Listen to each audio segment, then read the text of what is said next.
ងភ្នំរៃយំក៏ព្រឺលឺហើយស្រណោះនឹកឃើញសំភងផ្ដិតជាប់នេត្រាអោស្រុកកំពង់ត្រាចអើយលាក់ក្លិនបោផាបងគ្មានវាសនាធ្នមកាមួយតអោភូមិជ្រេះអើយកុំឡោយបែកបាយមកបើកស្នេហ៍ស្និទ្ធសោបអ្នកអាណិតស្នេហាខ្ញុំផងភូមិត្រប់ទាំងឈូ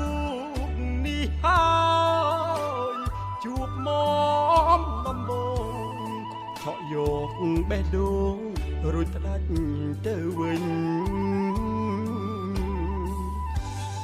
បងមកពីឆ្ងាយមិនសូវពូកាយសំដីជួបអូនរាល់ថ្ងៃប៉ុន្តែនិយាយមិនចាញ់អានុស្សាវរីយ៍ធ្លាប់អមទុកលេងហុងអត់លងព្រីសល់តែកន្លែងមិនឃើញជី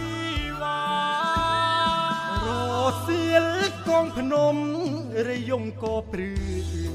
លឺហើយខ្លោចចិត្តពេលឃើញបមិត្តអូនចូលរកកា